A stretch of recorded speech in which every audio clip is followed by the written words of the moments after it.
السلام عليكم ورحمة الله تعالى وبركاته.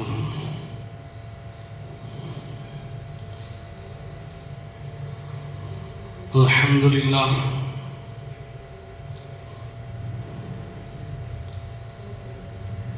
لله نحمده ونستعينه ونستغفره ونؤمن به ونتوكل عليه ونعوذ بالله من شرور أنفسنا ومن سيئات أعمالنا من يهد الله فلا مضل له ومن يضلل فلا هادي له ونشهد أن لا إله إلا الله وحده لا شريك له ونشهد أن سيدنا ومولانا محمدا عبده ورسوله أرسله بالحق بشيرا ونذيرا وداعيا إلى الله بإذنه وسراجا منيرا صلى الله على سيدنا محمد وعلى آله الأبرار وأصحابه الأخيار وأزواجه الطيبات الطاهرات أوصيكم عباد الله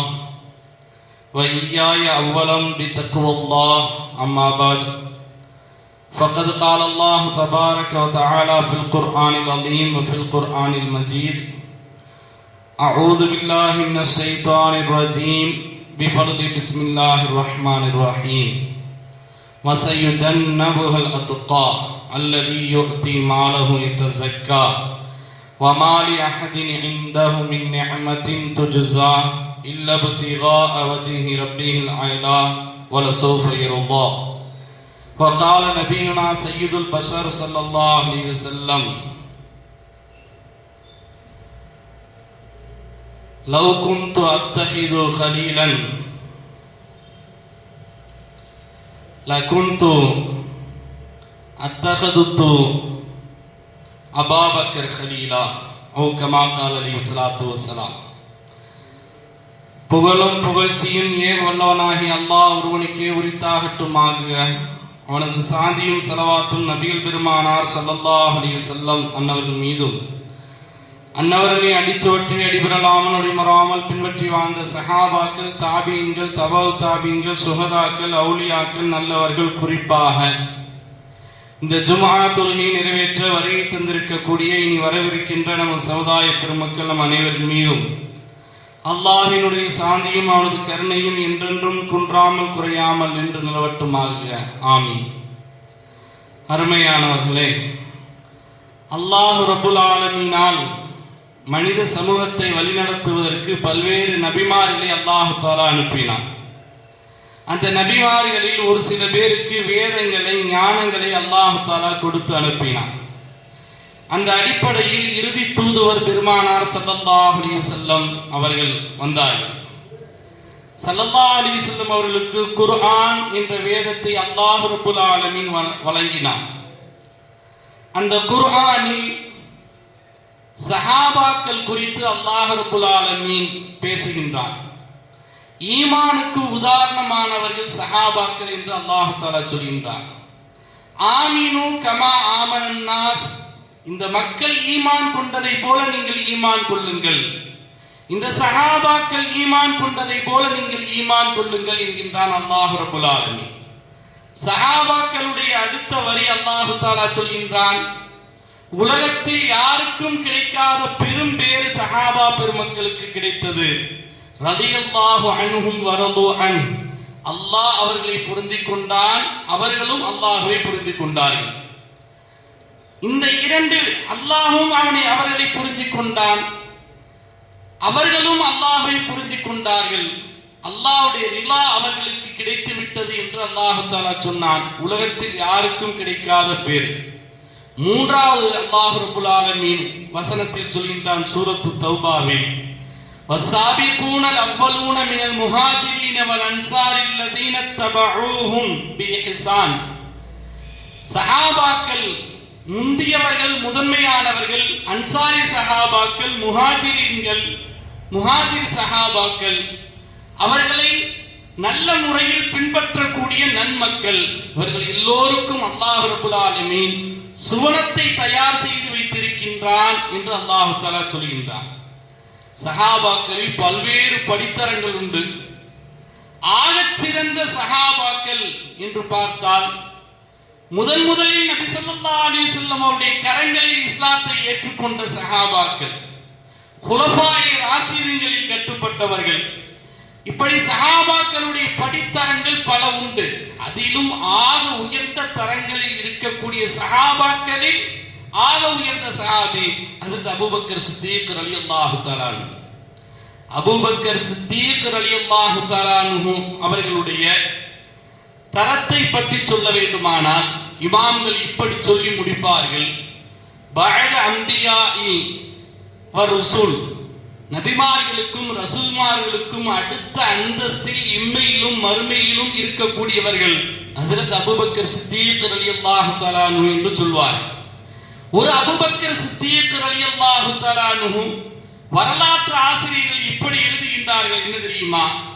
இரண்டாம் தடவையாக இஸ்லாத்தை நிறுவியவர் ஹஜ்ரத் முஹம்மது ரசூலுல்லாஹ். முதல் தடவை என்றால் அந்த இஸ்லாமிய மக்களை நிலைநிறுத்துவதற்காக அரும்பாடுபட்ட சஹாபாக்களே ஹஜ்ரத் அபூபக்கர் சித்தீக் ரலியல்லாஹு தஆலா அன்ஹு தான் முதல் இடம் என்று சொல்லி முடிப்பார்கள் வரலாற்று ஆய்வாளர்கள். அருமையானவர்களே, ஹஜ்ரத் அபூபக்கர் ரலியல்லாஹு தஆலா அன்ஹு அண்ணல் நபி ஸல்லல்லாஹு அலைஹி வஸல்லம் உடைய வாழ்க்கை எல்லா கட்டங்களிலும் ஒன்றிணைந்து போனவர்கள், கூடவே இருந்தவர்கள். அவர்களுக்கு தான் சுஹபத்துடைய முழுமையான அர்த்தம் அன்றைக்கு கொடுக்கப்பட்டது. அல்லாஹ் ரப்பல் ஆலமீன் கொடுத்தான். அபூபக்கர் சித்தீக் ரலியல்லாஹு தஆலா அன்ஹு நபி ஸல்லல்லாஹு அலைஹி வஸல்லம் அவர்கள் பிறந்த 2 வருடங்கள் கழித்து இளமையாக பிறந்தவர்கள் ஹஜ்ரத் அபூபக்கர் ரலியல்லாஹு தஆலா அன்ஹு. அபூபக்கர் சித்தீக் ரலியல்லாஹு தஆலா அன்ஹு அவருடைய 6வது தலைமுறையில் இருக்கக்கூடிய கஅப் இப்னு லுஐயும் பாட்டனார், 6வது தலைமுறையில் உள்ள பாட்டனாரும், முஹம்மது ரசூலுல்லாஹி ஸல்லல்லாஹு அலைஹி வஸல்லம் அவர்களுடைய 5வது தலைமுறை பாட்டனாரும் ஒரே நபர். எனவே அந்த முறையில் அவர்கள் ரசூலுல்லாஹிற்கு உறவு முறையாக வருகின்றார்கள். ஹஜ்ரத் அபூபக்கர் சித்தீக் ரலியல்லாஹு தஆலா அன்ஹு நபி ஸல்லல்லாஹு அலைஹி வஸல்லம் அவர்கள் சிறுபிராயத்தில் இருந்தே ஒன்றாக வாழ்ந்தவர்கள், வளர்ந்தவர்கள். நபித்துவத்திற்கு முன்பே நபி ஸல்லல்லாஹு அலைஹி வஸல்லம் அவர்கள் அவர்களை தோழராக வைத்திருந்தார்கள். ரசூலுல்லாஹ் வெளிநாட்டிற்கு வியாபாரம் செய்ய புறப்பட்டு விட்ட போது இவரும் வேறு வெளிநாடுகளுக்கு வியாபாரத்திற்காக புறப்பட்டு விட்டார். அப்படி வியாபார நிமித்தமாக வெளிநாடுகளுக்கு செல்லக்கூடிய வியாபாரியாக இருந்த ஹஜ்ரத் அபூபக்கர் சித்தீக் ரலியல்லாஹு தஆலா அன்ஹு சிரியா தேசத்திற்கு ஒரு தடவை சென்றார்கள். அன்றைய ஷாம் தேசத்திற்கு. சிரியாவில் போய் ஒரு மரத்தின் அடியில் உட்கார்ந்து அமர்ந்து உறங்கிக் கொண்டிருக்கின்ற போது, ஓய்வெடுத்துக் கொண்டிருக்கின்ற போது அந்த மரத்தினுடைய நிழல் தானாக அவருக்கு நிழல் கொடுக்கின்றது. இந்த சம்பவத்தை எல்லாம் ஒரு கிறிஸ்தவ பாதிரி பார்த்து கொண்டே இருக்கின்றார் அவருடைய வீடு பக்கத்தில். அந்த கிறிஸ்தவ பாதிரி அவரை அழைத்தார். இங்கே வாருங்கள் என்று சொல்லிவிட்டு அவருடைய நன்றாக உற்று பார்க்கின்றார். அபூபக்கர் சித்தீக் ரலியல்லாஹு தஆலா அன்ஹு அவர்களை நன்றாக பார்த்துவிட்டு சொன்னார், நீ எந்த ஊரில் இருந்து வருகின்றாய்? நான் மக்காவில் இருந்து வருகின்றேன். உன்னுடைய குலம் என்ன? என்னுடைய குலம் குறைஷி குலம். உன்னுடைய பெயர் என்ன? அபூபக்கர் என்று அன்றைக்கு அப்துல்லா அவருடைய பெயர். எல்லாவற்றையும் சொல்லுகின்றார். சொல்லி முடித்ததற்கு பிறகு உன்னுடைய வயிற்று பகுதியை நான் பார்க்க வேண்டும் என்று சொல்ல போது வயிற்று பகுதியில் ஒரு ஓரத்தில் ஒரு மச்சம் போன்ற ஒரு அடையாளம். அந்த அடையாளத்தை கண்டுவிட்டு அவர் சொன்னார், உனக்கு உண்டான அத்துணை அடையாளங்களும் உண்டு. உங்களுடைய தேசத்தில், உன்னுடைய பிரதேசத்தில் ஒரு நபி வருவார். அந்த நபி இறுதி நபியாக இருப்பார்.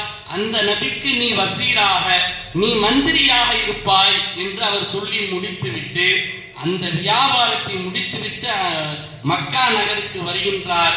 அபூபக்கர் சித்தீக் ரலியல்லாஹு தஆலா அன்ஹு நபி ஸல்லல்லாஹு அலைஹி வஸல்லம் அவர்களுக்கு வஹி வந்து விட்டது. மக்கா நகருக்குள் நுழைகின்ற போதே மக்கள் எல்லாம் சொல்கின்றார்கள், உன்னுடைய நண்பர் முஹம்மத் அவர் நம்முடைய மூதாதையருடைய கடவுள் கொள்கை தவறாக பேசுகின்றார், இழித்து பேசுகின்றார், பழித்து பேசுகின்றார் என்று பேசுகின்ற போது நேராக நபி ஸல்லல்லாஹு அலைஹி வஸல்லம் இடத்திலே வந்தார். வந்துவிட்டு கேட்டார், யா முஹம்மது ஸல்லல்லாஹு அலைஹி வஸல்லம் அவர்களே, என்ன நீங்கள் என்ன சொல்கின்ற? மக்கள் எல்லாம் ஒரே சொல்கின்றார்களே என்ன? நான் அல்லாஹ்வுடைய தூதன், வணக்கத்திற்குரியவன் அல்லாஹ் ஒருவன் தான் என்று சொன்ன போது அதற்கு என்ன ஆதாரம் என்று கேட்டார்கள் அபூபக்கர் ரலியல்லாஹு தஆலா அன்ஹு. ஸல்லல்லாஹு அலைஹி வஸல்லம் சட்டென்று பதில் சொன்னார்கள், நீ சிறிய தேசத்தில் பார்த்த பாதிரி. அவர் உடனே மடக்கி கேட்டார் அபூபக்கர் சித்திக் ரலியல்லாஹு தஆலா அன்ஹு, நான் பல பாதிரிமார்களை பார்த்தேனே, அதில் நீங்கள் எந்த பாதிரியை குறிப்பிடுகின்றீர்கள் என்று சொன்னபோது அபூபக்கர் சித்திக் ரலியல்லாஹு தஆலா அன்ஹு அவர்களுக்கு பதில் சொல்கின்றார்கள் நபி ஸல்லல்லாஹு அலைஹி வஸல்லம் அவர்கள், உன்னை வயிற்றை திறந்து காட்ட சொன்ன அந்த பாதிரியை தான் சொல்கின்றேன் என்று சொன்னபோது உடனே கையை கொடுத்து அவர்கள் இஸ்லாத்திற்கு வருகின்றார்கள். இரண்டாவது நபராக, முதல் நபர் கதீஜா ரலியல்லாஹு தஆலா அன்ஹா, இரண்டாவது நபர் அபூபக்கர் சித்திக் ரலியல்லாஹு தஆலா அன்ஹு.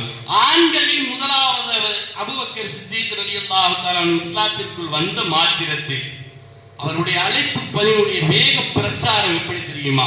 அஷரத்துல் முபஸ்ஸரா என்று சொல்கின்றோம் அல்லவா, சொர்க்கத்தை கொண்டு சுப செய்தி சொல்லப்பட்ட 10 சஹாபாக்கள். அந்த 10 சஹாபாக்களில் அபூபக்கர் ரலியல்லாஹு அன்ஹு நீங்களாக மீதம் 9 நபர்கள்.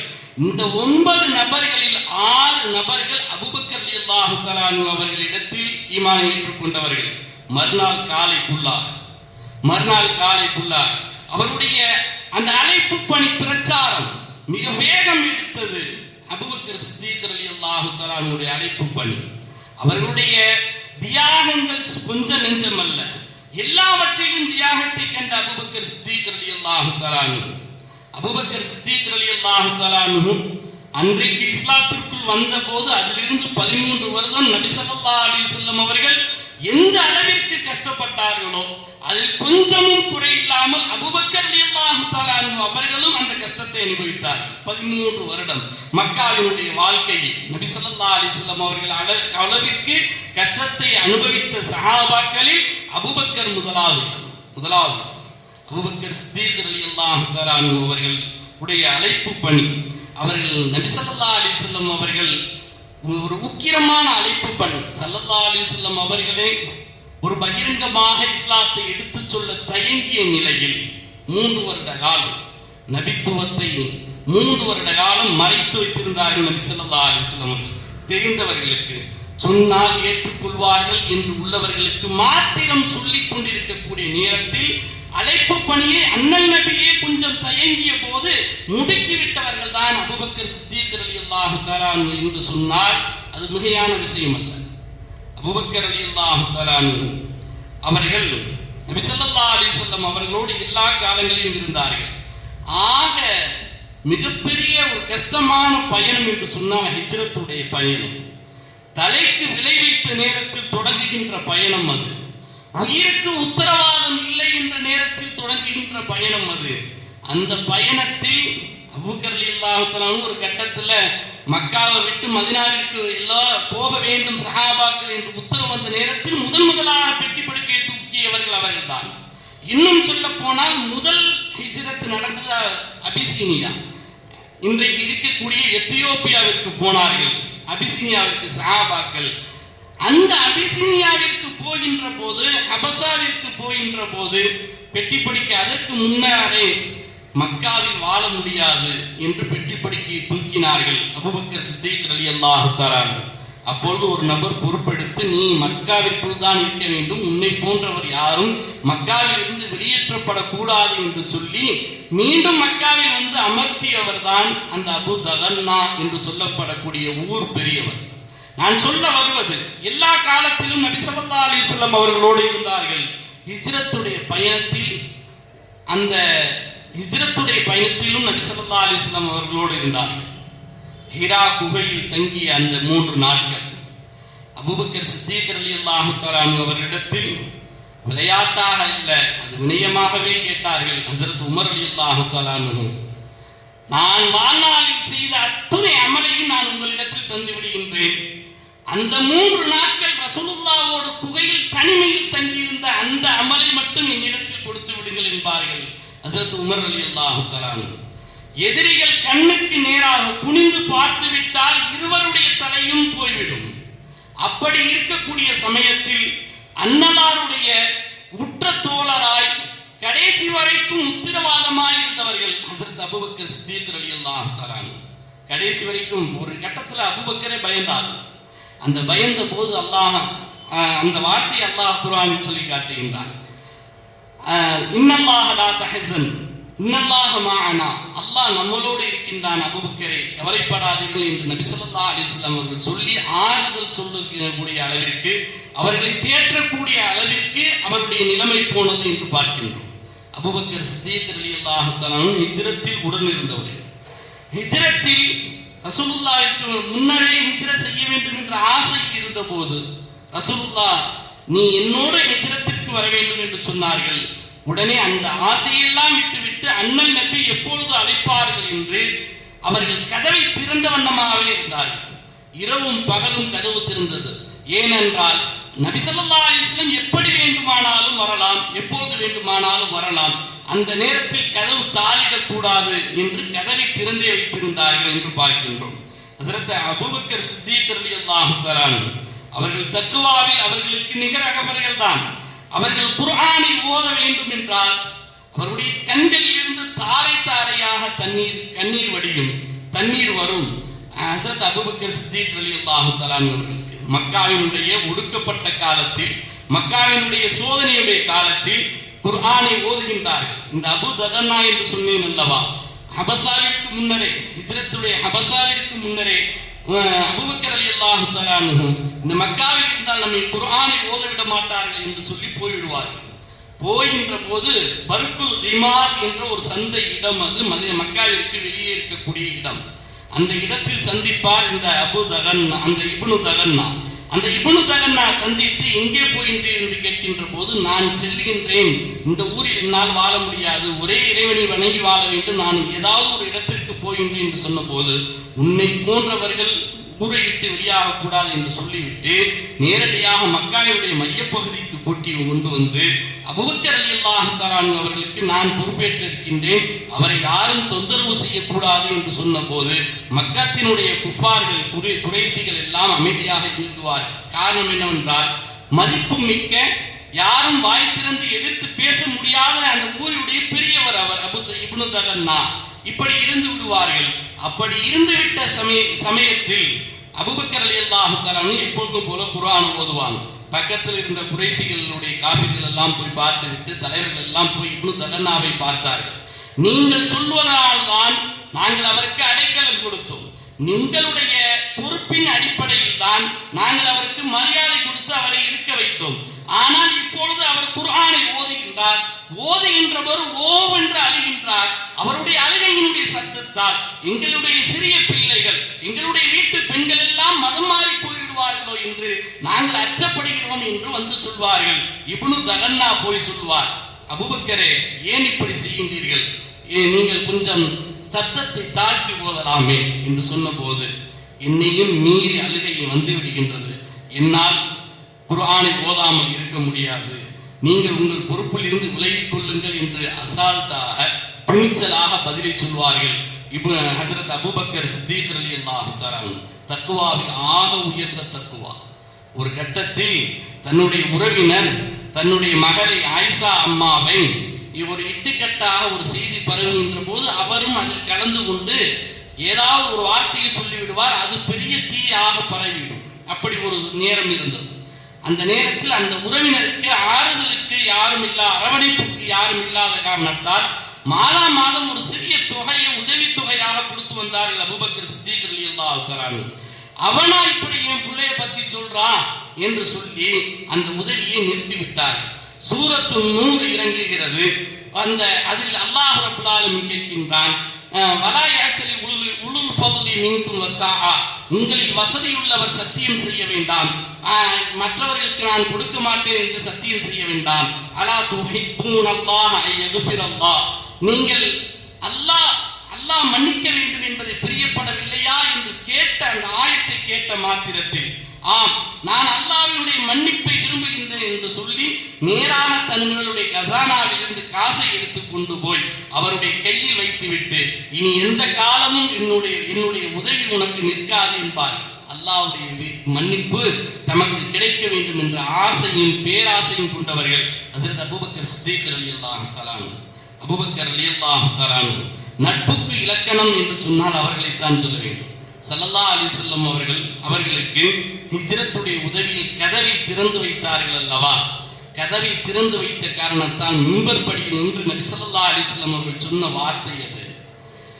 அபூபக்கர் உலகத்தில் எனக்கு செய்த அத்தனை பேர் தோழர்கள் செய்த அத்தனை உதவிக்கும் நான் கைமாறு செய்து விட்டேன், ஏதோ ஒரு பதில் உதவியை செய்து விட்டேன். ஆனால் அபூபக்கருக்கு மட்டும் என்னால் பதில் உதவி செய்ய இயலவில்லை. அவ்வளவு உதவிகளை திரட்டி கொண்டு வந்து எனக்கு செய்திருக்கின்றார். அதனால் அபூபக்கர் ஹிஜ்ரத்திற்காக வேண்டி கதவு வாசலை திறந்து வைத்தே காத்திருந்தார், எப்பொழுதும் வருவேன் என்று சொல்லி.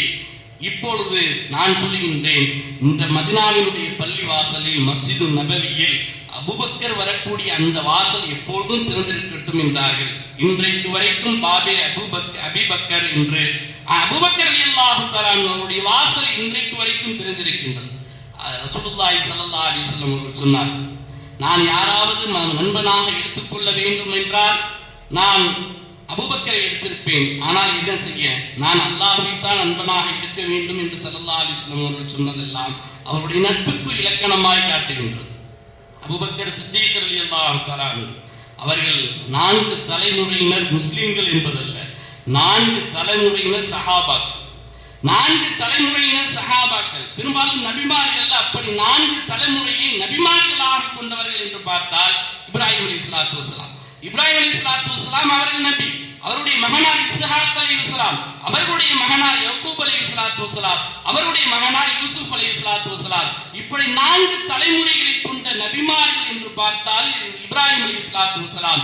4 தலைமுறைகளை கொண்ட சஹாபாக்கள் என்று பார்த்தால் ஹஜ்ரத் அபூபக்கர் சித்தீக் ரலியல்லாஹு தஆலா. அபூபக்கருடைய தகப்பனார் அபீ குஹாஃபா, அவர் சஹாபி. அவருக்கு அடுத்து வந்த அபூபக்கர் ரலியல்லாஹு தஆலா சஹாபி. அதற்கு அடுத்து வந்த அப்துல்லா இப்னு அபீபக்கர், எல்லாருமே அப்துர் ரஹ்மான். அவங்களுக்கு மொத்தம் 3 ஆம்பளை புள்ள, 3 பொம்பளை புள்ள, 3 ஆண் பிள்ளைகள், 3 பெண் பிள்ளைகள், 4 மனைவிமார்கள், எல்லாருமே சஹாபாக்கள். அதுல ஒரே ஒரு பெண் குழந்தை அபூபக்கர் ரலியல்லாஹு தஆலாவுடைய வஃபாத்திற்கு பிறகு பிறந்தது.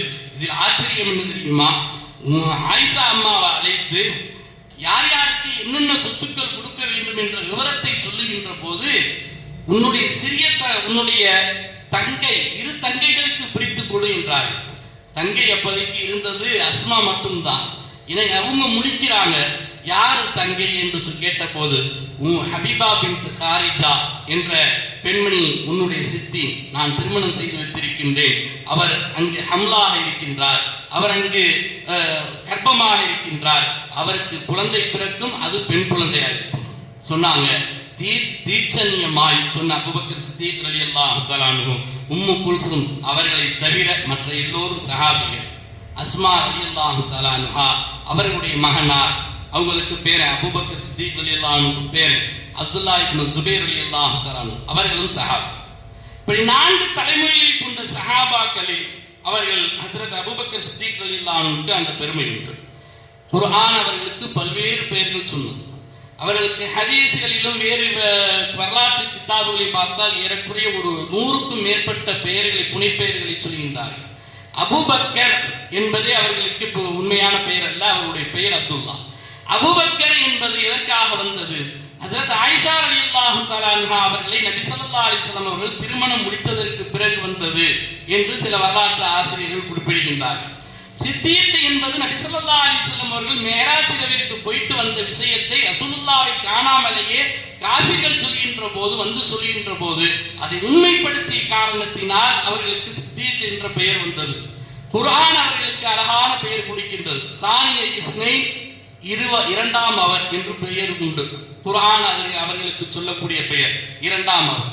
புகையில் இருந்த சம்பவத்தை சுட்டிக்காட்டுகின்ற போது அபூபக்கருடைய பெயரை சொல்லாமல் அல்லாஹ் ரப்பல் ஆலமீன் சானிய இஸ்னைன் என்ற வார்த்தையை அல்லாஹ் தஆலா சொன்னான். சானிய இஸ்னைன், 2ஆம் அவர் என்ற வார்த்தை அவருடைய வாழ்க்கையில் தீர்க்கமாக சொன்ன வார்த்தையாக அது மாறி போனது. அவர் எல்லாவற்றிலும் 2ஆம் அவர், எல்லாவற்றிலும் 2ஆம் அவர். அவர் இஸ்லாத்தை ஏற்றதில் 2ஆம் அவர். கதீஜா அம்மாவிற்கு அடுத்து அவர் இஸ்லாத்தை ஏற்றதில் 2ஆம் அவர். நபி ஸல்லல்லாஹு அலைஹி வஸல்லம் அவருடைய சபையில் அவர் 2ஆம் அவர். ரசூலுல்லாஹ் முதலாளாக இருந்தால் 2ஆம் அவராக அபூபக்கர் இருப்பார். புகையில் நபி ஸல்லல்லாஹு அலைஹி வஸல்லம் அவர்கள் புகையில் தங்கி இருந்த போது அவர் 2ஆம் அவர். ரசூலுல்லாஹ் முதலாள், 2ஆம் அவர் அபூபக்கர் சித்தீக் ரலியல்லாஹு தஆலா அன்ஹு. நபி ஸல்லல்லாஹு அலைஹி வஸல்லம் அவர்களுடைய ஆட்சியில் அவர்களுக்கு அடுத்து ரசூலுல்லாஹ்விற்கு அடுத்து இரண்டாம் அவராக பொறுப்பெடுத்துக் கொண்டார். ஹஜ்ரத் அபூபக்கர் சித்தீக் ரலியல்லாஹு தஆலா அன்ஹு கபரிலும் கடைசியில் இரண்டாமவராக போனார். ரசூலுல்லாஹ் வஃபாத்தாகி 2 வருடங்கள் கழித்து இரண்டாமவராய் நபி ஸல்லல்லாஹு அலைஹி வஸல்லம் அவருடைய பக்கத்தில் போய் அடக்கமானார்கள் ஹஜ்ரத் அபூபக்கர் சித்தீக் ரலியல்லாஹு தஆலா அன்ஹு. அபூபக்கர் ஒரு ஆளுமை நிறைந்தால் ஒரு நேரத்தில் ரசூலுல்லாஹ்வுடைய வஃபாத்திற்கு பிறகு உம்மத்து கொஞ்சம் தடகு மாறி போனது, கொஞ்சம் திடுக்கத்தை நிறைந்திருந்தது. என்ன செய்தார்கள்? ரசூலுல்லாஹ் வஃபாத்தாகிவிட்டால் விடுவார்கள் என்று சஹாபாக்கள் கனவில் கூட நினைத்ததில்லை. அப்படி இருக்கின்ற போது ரசூலுல்லாஹி ஸல்லல்லாஹு அலைஹி வஸல்லம் வஃபாத்தாகிவிட்டதை ஏற்றுக்கொள்ள உமர் ரலியல்லாஹு தஆலா போன்ற சஹாபாக்களால், பெரிய சஹாபாக்களால் கூட அதை ஜீரணிக்க முடியாத நிலையில் இருக்கின்ற போது அபூபக்கர், வெளியில் இருந்த அபூபக்கர் நேராக வந்தார்கள். ரசூலுல்லாஹ்வுடைய முகத்தை திறந்து பார்த்தார்கள். திபுத்த ஹய்யன் வ திபுத்த மையத்தன், நபியே நீங்கள் உயிரோடு இருந்த போதும் நன்றாக இருந்தீர்கள், நீங்கள் வஃபாத்தாகி விட்ட போதும் நன்றாக இருக்கின்றீர்கள் என்று சொல்லிவிட்டு நேராக மிம்பர் படியில் ஏறினார். அவர் மிம்பர் படியில் ஏறி நின்று ஆற்றிய உரை இருக்கின்றது அல்லவா, அந்த உரையை இன்றைக்கும் வரலாற்று ஆய்வாளர்கள், ஆசிரியர்கள் சிலாகித்து பேசுகின்றார்கள். என்ன தெரியுமா? உலகில் எந்த ஒரு பெரிய தலைமை இறந்து போய்விட்டால் கடந்து போய்விட்டால் அடுத்த தலைமைக்கு பிடித்து நிறுத்துவதற்கு தகுந்த ஆள் என்பது நாம் உலகத்தினுடைய எந்த தலைமையும் பார்க்க முடியாது. ஆனால் அபூபக்கர் எடுத்து ஆற்றிய அந்த உரை அத்துணை சஹாபாக்களுடைய உள்ளங்களிலும் எழுச்சி கொடுத்தது. 2 விஷயம். மையஅபுது மின்கும் முஹம்மதன் ஃபஇன்ன முஹம்மதன் கத் மாத். யார் உங்களில் முஹம்மதை வணங்குகின்றாரோ நன்றாக விளங்கிக் கொள்ளுங்கள், முஹம்மது வஃபாத்தாகி விட்டார்கள் ஸல்லல்லாஹு அலைஹி வஸல்லம். மையஅபுதுல்லாஹ மின்கும், உங்களில் யார் அல்லாஹ்வை வணங்குகிறாரோ ஃபஇன்னல்லாஹ ஹய்யுன் லா யமூத், அல்லாஹ் தஆலா மரணிக்க மாட்டான், அவன் நித்திய ஜீவன் என்பதை விளங்கிக் கொள்ளுங்கள் என்று சொல்லிவிட்டு 2 வசனத்தை ஓதுகின்றார்கள். அப்பொழுதுதான் அந்த வசனமே எனக்கு இறங்கியது போன்று தோன்றியது என்று உமர் ரலியல்லாஹு தஆலா அன்ஹு அவர்களை போன்ற பெரிய சஹாபாக்களை அறிவிக்கின்றார்கள். என்றால் அபூபக்கருடைய ஆளுமையை நாம் இந்த இடத்தில் வைப்பது. அபூபக்கர் ரலியல்லாஹு தஆலா ஒரு கட்டத்துல ஜக்காத் கொடுக்க முடியாது என்று சில பேர் இருந்தார்.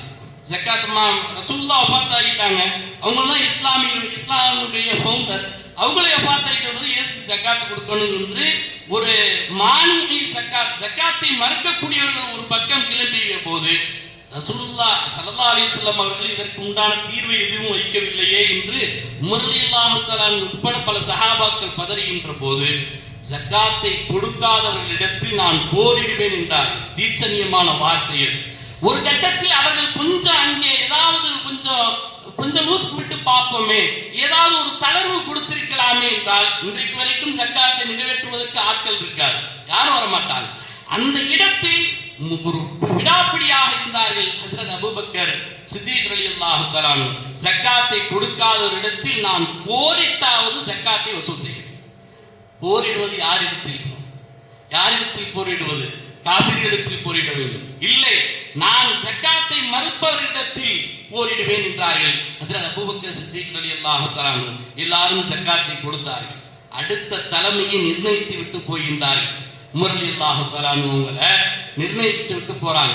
உமர் ரலியல்லாஹு தஆலா அவர்களை கலீஃபாவாக நியமிக்கின்றேன் என்று படுத்த படுக்கையில் இருந்து சொல்லுகின்ற போது எல்லாரும் போய் கேட்டாங்க, ஒரு கடுமையானவர் ஆச்சு, அவரை எதுக்கு நியமிக்கிறீங்க அப்படின்னு சொன்னபோது, நான் இருக்கின்ற வரைக்கும் தான் அவருடைய கடுமை இருக்கும், நான் போனதற்கு பிறகு மென்மையாக இருப்பார் என்று ஒரு தீர்க்க தரிசனமாக சொன்ன ஹஜ்ரத் அபூபக்கர் ரலியல்லாஹு தஆலா அவருடைய ஆளுமை பார்க்கின்றோம். அபூபக்கர் சித்தீக் ரலியல்லாஹு தஆலா அன்ஹு ஜுமாதுல் ஆகிர் பிறை 22 நாளைய தினம் வஃபாத்தான தினம். அவர்கள் 63வது வயதில் வஃபாத்தாகின்றார்கள். நபி ஸல்லல்லாஹு அலைஹி வஸல்லம் அவர்கள் உட்கார்ந்து ஒரு ஹாரிஸ் இப்னு கில்தா என்ற மருத்துவரிடத்தில் பேசிக் கொண்டிருக்கின்ற போது ஒரு உணவு வருகின்றது. அந்த உணவை சாப்பிடுகின்றார்கள். ஹாரிஸ் இப்னு கில்தா ஒரு நாடி வைத்தியர். அவர் அந்த உணவை சாப்பிடுகின்ற போதே சொல்கின்றார், நான் சாப்பிடுவது விஷம் போல தெரிகின்றது, நான் என்னுடைய மருத்துவ நிபுணத்துவம் சரியாக இருந்தால் 1 வருடத்திற்குள் நாம் வஃபாத்தாகிவிடுவோம் என்று சொல்கின்றார். ஹஜ்ரத் அபூபக்கர் சித்தீக் ரலியல்லாஹு தஆலா சரியாக 1 வருடத்தில் வஃபாத்தாகின்றார்கள். அபூபக்கர் சித்தீக் வஃபாத்தாகிவிட்டார் என்ற செய்தி வெளியே வருகின்றது. ஹாரிஸ் இப்னு கில்தாவும் வஃபாத்தாகிவிட்டார் என்ற செய்தியும் வெளியே வருகின்றது. அந்த அடிப்படையில் விஷம் கொடுத்து அவர்கள் மரண படுக்கைக்கு தள்ளப்பட்டதால் ஷஹீதுடைய அந்தஸ்தையும் அடைகின்றார்கள். ஹஜ்ரத் அபூபக்கர் சித்திக் ரலியல்லாஹு தஆலா அன்ஹு அவர்களை சுவனத்தில் சந்திக்கக்கூடிய மாபெரும் பாக்கியத்தை வல்ல ரஹ்மான் நம் அனைவருக்கும் தந்தர் புரிவானாக. ஆமீன் ஆமீன். வாக்கிர் துஆனா அல்ஹம்துலில்லாஹி ரப்பில் ஆலமீன். சுன்னத்துல்லாஹ் சுன்னத்துல்லாஹ்.